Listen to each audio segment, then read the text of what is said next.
Afternoon, everybody, and welcome to this week's edition of Munch and Learn. That's a little bit loud. So I'm Elizabeth Sloan. I'm the Public Programs Coordinator here at the Dixon. So we'll just go over a few pieces of housekeeping information before we start. The John Leslie Breck American Impressionist, Matthew Lee, and Who Is That Artist exhibits closed Sunday, January 27th. So if you haven't gotten a chance to go see them or you want to see any of them again, you have until March 22nd. The Sunday at 2 p.m. is the Talk at 2 with our Who Is That Artist. So we're looking forward to that too. We also ask that you please silence or turn off your cell phones during the presentation. Now, I'd like to introduce our speaker, Claire. Claire is the Director of Outreach and Engagement at Theater of Memphis, where she has created such programming as Read to Relate, the Know Your Rights residency, and TM Thursdays. Claire has worked in theater education for years as a teaching artist and administrator. She graduated from Queen's University of Charlotte with a BA in English and Drama and has acted and directed shows throughout the Memphis area. After being on the planning committee for the Women in the Arts event at the Dixon and Theater Memphis, which was just this last Saturday, she's pleased to discuss women in theater so close to International Women's Day. Claire, thank you so much for coming.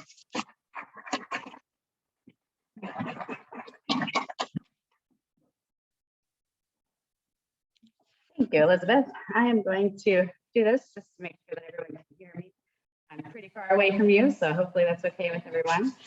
I'm so glad to be here today. Yes, so Saturday, we just had our Women in the Arts Festival here and at Theater Memphis. I worked with the education department here to get that going. So this feels like a fun little extension of that. So thank you for being here and joining me. Today's PowerPoint presentation, if you are a PowerPoint expert, please do not hold me to a new standard. The information is up there, but it is not as flashy as I had originally hoped it would be. So women in theater, the power of being the playwright. As I was coming up with this presentation, there's so many parts to a theater, right, that I could have talked about. And typically we think of the faces we see on stage. But what I began to realize as I was studying the different women was that the people writing the female characters were the people really with the power of how women were portrayed. We go to see theater to see ourselves on stage or to see people we know, to find empathy for people we don't know. But if the person writing the characters is coming from a skewed perspective or if they have a bias, then we may not be getting a full scope of society. So it really became clear to focus on the playwright and how women slowly began to gain that control. But first, we'll start with the beginning. Let me see if my little pointer's not working. Let's see here. Technical help, please. Happens every week. Does it?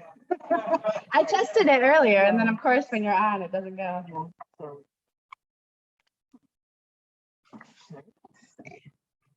This side thing is up. Okay. There we go. There we go. Thank you. All right, so it's important to talk about the fact that theater exists in many forms around the world. So I'm just going to go ahead and remind us all that we're talking about Western theater, which began in ancient Greece. So the Western tradition of theater has its origins in ancient Greece, and they began practicing theater around 532 BC. The Greek culture already put women in a position of being inferior to men, so a woman's role in society was restricted in many ways, and of course, one of those was not being able to be on stage. It was considered dangerous. Think about it. Men played male characters and female characters, and it was believed that having men portray the female characters neutralize the possible danger. Very interesting. Then we move on to medieval times, right before the Renaissance, and there's someone you may never heard of, Rutkauskas. She, so in medieval times, theater was around, but it was very much controlled by the church. And you basically had the portrayal of mysteries, miracles, and morality plays. There was still that perception that theater was something better suited for men, not women. But then Rutkauskas is considered one of the first female writers from the German lands. She was the first female historian, the first person since antiquity to write dramas in the Latin West, and the first female poet in Germany.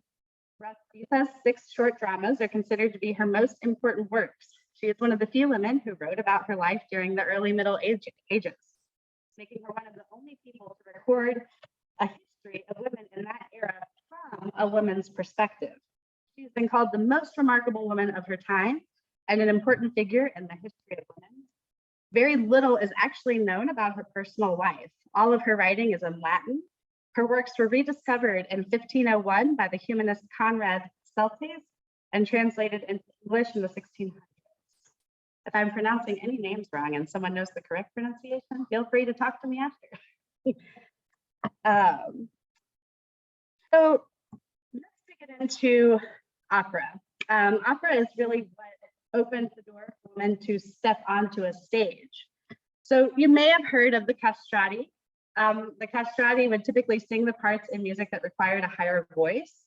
And a castrato was a male soprano or contralto voice produced as a result of castration before puberty.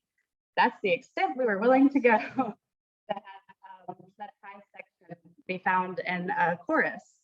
Eventually, audiences and composers began to appreciate having a true mezzo-soprano voice in the higher parts, and women were allowed to begin to perform. So we can really thank opera for opening that door for women to step onto the stage.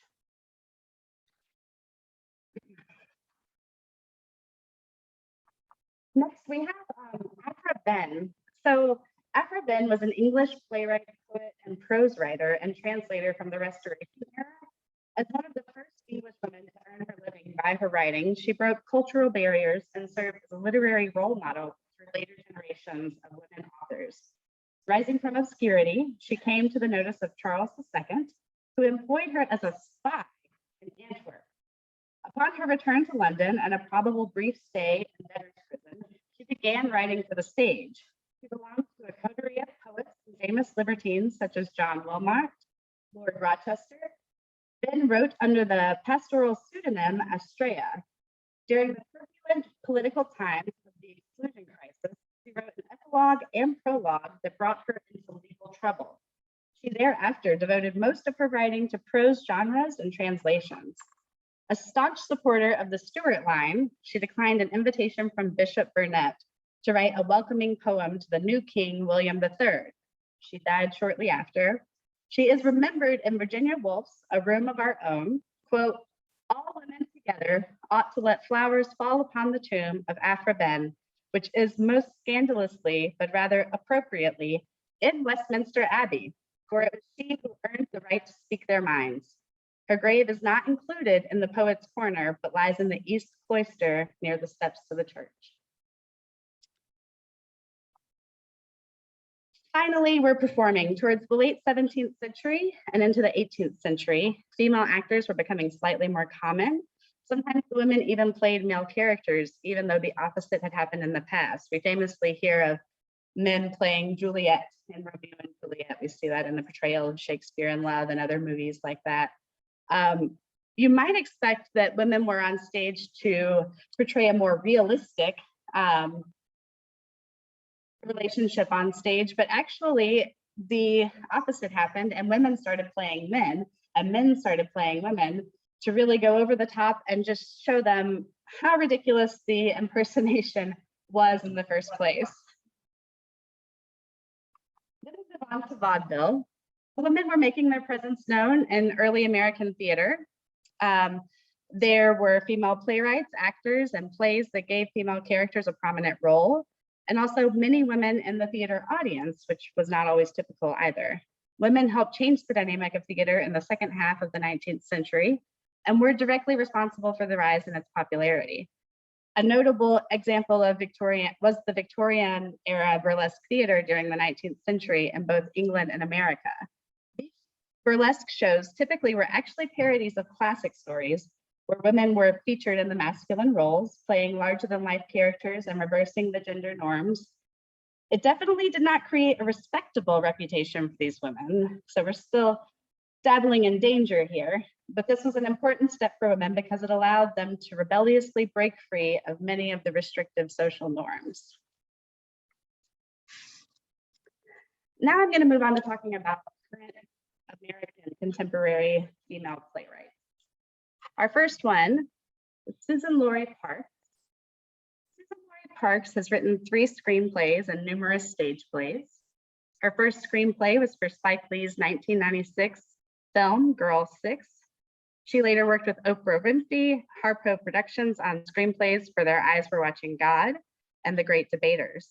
Parks became the first female African-American to receive the Pulitzer Prize, which was awarded in 2002 for her play Top Dog, Underdog.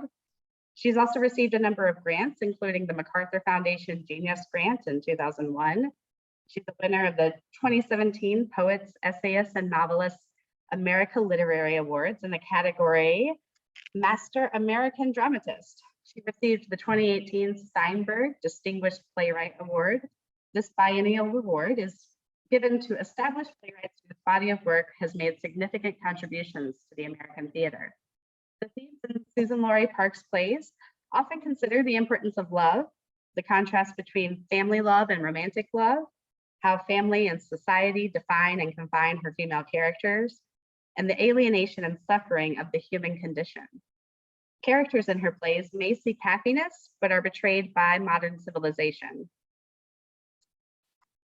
Then we're going to move on to Beth Henley.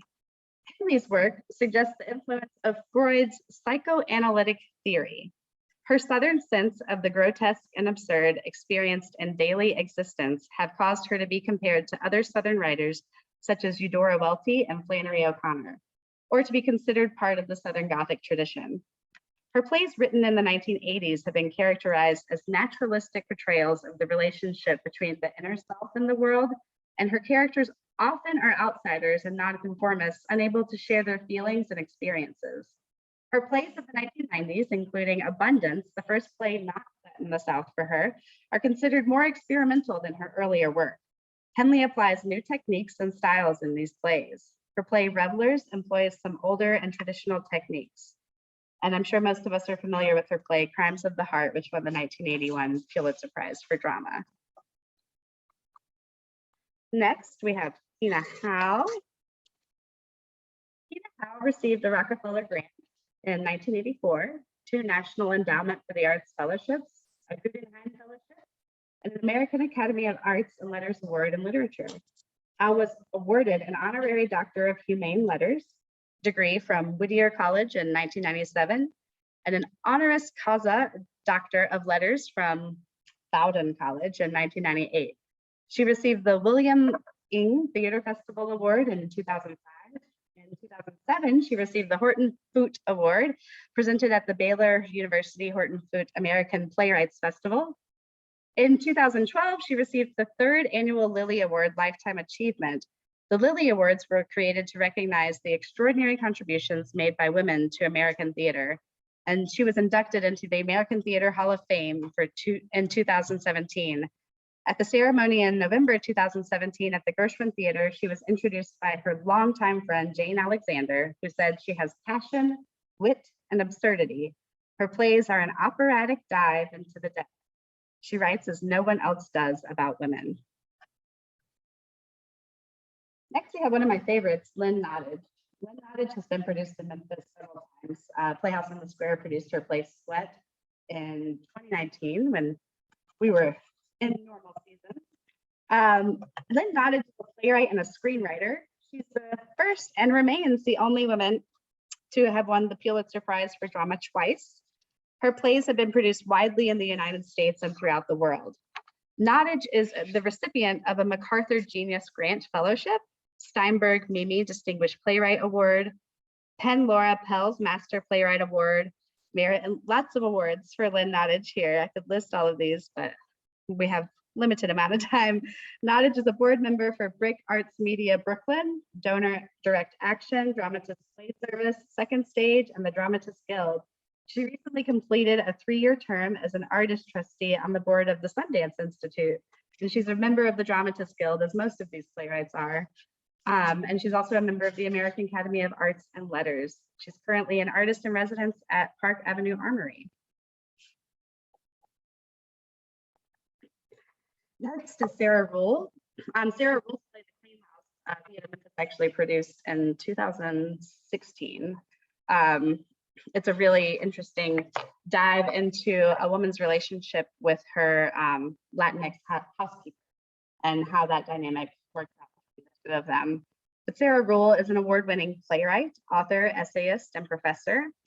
The Clean House was a Pulitzer Prize finalist in 2005. Her play, Passion Play, won the PEN American Award and the Fourth Freedom Forum Playwriting Award from the Kennedy Center. Rule received her MFA from Brown University, where she studied with Paula Vogel, who wrote the play How I Learned to Thrive. She's another one of my favorites. She is the recipient of a Helen Merrill Emerging Playwrights Award, a Whitting Writers Award, and a PEN Center Award for Mid-Career Playwrights. She's a member of 13P and New Dramatists and won the MacArthur Fellowship in 2006, and she teaches at Yale School of Drama. Next, we have Regina Taylor. She's currently working as the writer in residence at the Signature Theater, where her new play, Stop Reset, premiered at the off-Broadway Pershing Square Signature Center in 2013. Taylor also directed that production. She's a distinguished artistic associate of Chicago's Goodman Theater. In 1991, she co-wrote 2 one-act plays from Franz Xavier Kreutz, Sky Farm and Ghost Train with her husband, Mario Imes. She wrote Escape from Paradise, a one-woman show which was produced at the Goodman Theater Studio in Chicago in 1995, and her short plays, Watermelon Rhymes and Inside the Belly of the Beast, were incorporated into a program at the Goodman Theater Studio in 1994. She wrote and appeared in the play Millennium Mambo, a one-woman work presented at the Goodman Theater in 2000. The work also included short pieces by playwrights Adrienne Kennedy and Zake Shange, Susan Laurie Parks, and Kia Corthron. She wrote the play A Night in Tunisia, which premiered during the 2000 Alabama Shakespeare Festival. In 2000, Taylor won a Best New Play Award from the American Critics Association for Oubla Di, a play about 1940s female jazz musicians. Very fascinating play, and I keep asking someone to produce it. And last, but certainly not least, you may not be aware of Castrati Hall. Castrati Hall is from Memphis. She graduated from Piedmont, and she has produced numerous plays. Hattie Blue Theater just recently did her play The Mountaintop, which is about Martin Luther King. She is an Olivier Award-winning and 2-time Tony-nominated Memphis native. She's the book writer and co-producer of the West End and Broadway hit that is currently running, Tina, the Tina Turner musical. She's also the executive producer and showrunner of P-Valley, which is a breakout stars drama on TV based on her play, Pussy Valley. Katori's latest piece, The Hot Wing King, premiered in spring 2020 at the Signature Theater, rounding out her 3-play residency. And The Hot Wing King actually just won the Pulitzer Prize in 2021. So we should be really proud of our local playwright who is doing lots of amazing things and has a play currently on Broadway when it's not a lot of plays happening on right now. Castrati, she's an alumni of Columbia University, art at Harvard University and Juilliard. She's also a graduate of Sundance Episodic Lab's inaugural class, the Sundance Screenwriting Lab, and Ryan Murphy's Half Foundation directing program. Castrati has been published in publications such as Boston Globe, The Guardian, The New York Times. She's a proud member of the Ron Brown Scholar Program and the Coca-Cola Scholar Program. And in addition to her Laurence Olivier Award, Castrati's other awards include a Susan Smith Blackburn Award, Lark Play Development Center Playwrights of New York, 2 Le Comp, that's French, and I'm not going to try to say it, I apologize. Let's see, and she got the award for Distinguished Professional Achievement from Columbia University, and the Lorraine Hansberry Playwriting Award. So since we're talking about Castrati Hall, I'm going to go local a little bit and talk about leadership in technical theater. So now that we've really shown up as women and playwrights globally, the next step into being a part of theater and being a decision maker and a gatekeeper would be moving into the role of producer, executive director, artistic director, lighting designer, scenic designer. You may not realize that backstage there are a lot of gender norms where we expect women to create costumes and men to build the sets. And that may seem very obvious of a theater stereotype, but we're really trying to break those stereotypes. Locally, we have some female scenic designers. At Theater Memphis, we have Andy, who is a brilliant lighting designer. And to be a lighting designer, you have to know a lot about electrics. And we actually, at our panel discussion on Saturday for Women in the Arts, Andy Keith was speaking, and she talked about, you know, she'll have her own tool that she purchased with her own money working on a light, and some gentleman volunteer may come up and literally take the tool out of her hand and assume that she needs help doing whatever she's doing. And that still very currently happens. Or as women backstage, you may be moving a set piece, and someone will come and literally take that piece from you as you're walking with it. It's very dangerous for the torque in your back. So there are a lot of things backstage happening. And then there's the other side of that, where we have people called dressers who help you do your quick change. I don't know if you've noticed, but sometimes people can come out in a brand new costume within 30 seconds, and there's someone backstage who's helping them do that. It's always very typically been women, but recently some men have started to become dressers. There's the pinrail, which is very heavy. That's the thing that flies in pieces from above. And now we have weighted vests that women wear to help counter the weight, so that they can run the pinrail and also help fly people on stage. Interesting note for backstage, you may not realize, in order to get someone to fly on stage, there's someone backstage standing on the top of a ladder, and they hop down off of that ladder with the rope, and that counterweight is what is pulling the person up in the air to fly. Just so you know. I love that little fact. Also, though, being an executive director or an artistic director, you're choosing the shows that happen in the season too. So the gatekeeping there is really important, because you really get to have a say in what the theater is producing and what the public gets from that. And obviously, being a producer, you're the final say. You've got the dollars, so that's, you know, that's the objective. And it's just really, Debbie Litch at Theater Memphis is executive director. She's an amazing woman to watch rise. I don't know if you know that 15 years ago, Theater Memphis was about to close its doors. Theater Memphis was not fiscally sound, and it was almost gone. And Debbie Litch came there and turned it all around, and did all the number crunching and did all the smoothing and made all the decisions, the hard decisions. And the theater is thriving today, even after a pandemic and a renovation in the midst of a pandemic. So that's really something to be proud of in the Memphis area. And at Playhouse, Whitney Joe is someone who, she's not the executive director, but she's the manager. And I also have worked at Playhouse. And, you know, she's that second in line that makes lots of decisions to really make sure that that place is running, even though she doesn't have that executive title. I just had a great relationship with the executive director, and he really looks to her for a lot of decision making as well. So locally, we've got some really strong women in theater, and we are getting out of the education world and really making ourselves known. That's the bulk of my presentation today, but I would love to open the floor for any questions or comments and have a little discussion with you all. I'm a very collaborative person, so talking at everything is just really hard for me. Are there any questions or comments out there? What? Yeah. Could you just briefly what happened on the weekend for those of us? Yeah, so we had an event called Women in the Arts. It's the second year we did it. It's a collaboration between Theater Memphis and the Dixon.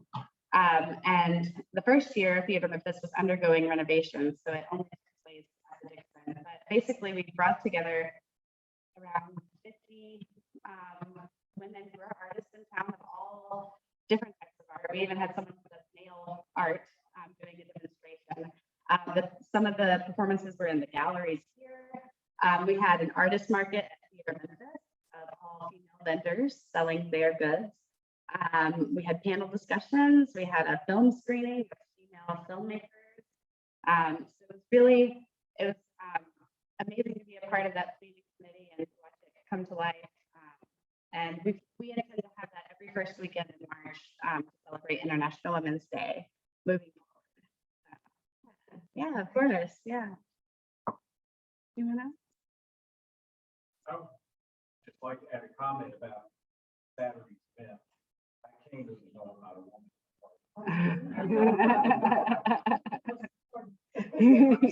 Yes. The main gallery here in Kingston, many times as I've come here, there were dance demonstrations, and then there was a woman with a lovely voice, and next gallery was singing at the same time. It was just a lot. The art and seeing the movement, the sound, and everything. It's an amazing experience. Yeah. Thanks to Theater Memphis. Yeah. Thanks for that first-hand experience.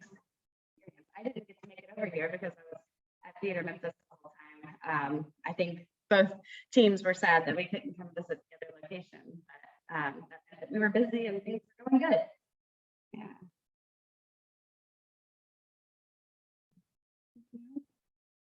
Yeah, Elizabeth. So what do you think is the next big step for women here? The next big step, well, like I said, we're still breaking through the doors of these leadership roles here. Really, it's being the producers, being the executive, finding our way to the decision-making table is really what it's about. And then also, I mean, ideally, I think the next step is to where we don't have to think about the fact that we're women. We're just, this is what we're doing, and we're at the table and we have something to offer, and we don't have to think about the fact that we are taking a new step or our first step. It is just accepted and the norm. But you know, any time that a woman has found herself having to be a little bit more politically correct with how she states things, or maybe less demanding, that happens everywhere across the board. So really, any of the things that women have had to encounter in the workplace or in their professional life are things that women in theater and women in the arts have to overcome and encounter. So I think that as we take steps together, all of these doors will open eventually. Karen? Till the siren's done.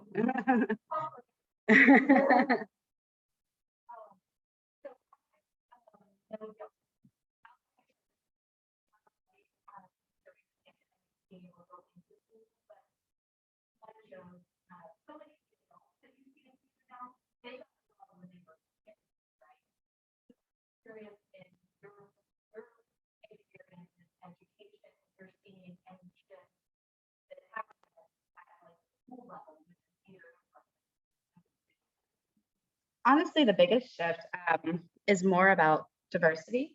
It's more about theaters becoming conscious of having diverse casts represented on stage, because as I mentioned before, you do get the theater bug when you're a kid. And a lot of times that comes from seeing a show. And if you go to see a show and you don't see anyone on stage that you identify with, you tend to think, oh, well, that was an interesting thing I did, but I may never picture myself doing it. So if you go to see a cast of Hello Dolly and there's not any diversity on stage and you are a part of the minority population, you may think, oh, well, that's interesting, but I don't ever think I'll do that for my life. But if the students see someone up there that is their color, their background, then they actually start to open their mind as they're watching and start to consider, maybe this is something I could do with myself. The other thing that is changing within schools is the technical field. Schools are allowing a lot more help in technical, like students can use tools as long as they have permission.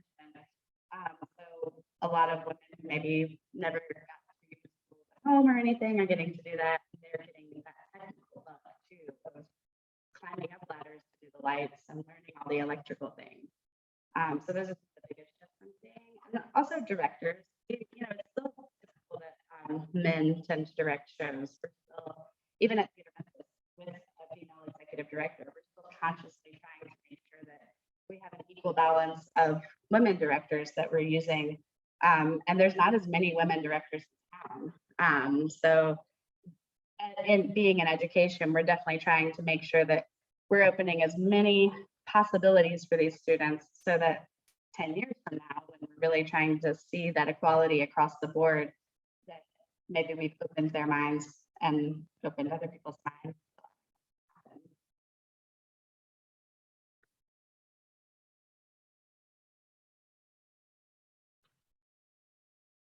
Well, it's I know that we go from 12 to 1 here, but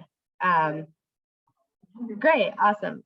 Well, I've enjoyed talking about it with you today. I hope that you've gleaned something from it.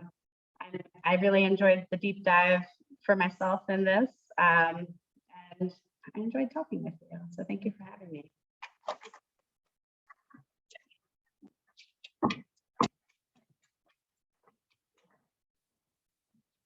Thank you so much, Claire. We really appreciate you coming out and talking to us, especially so close to our Women in the Arts event and International Women's Day. And thank you all for coming. I hope you enjoyed today's talk. Next week will be a Gardens Munch and Learn with Philip Lagland, who will be talking about design ideas with bowls, flower bowls. So, and remember, talk it to this Sunday. So thank you and have a great afternoon.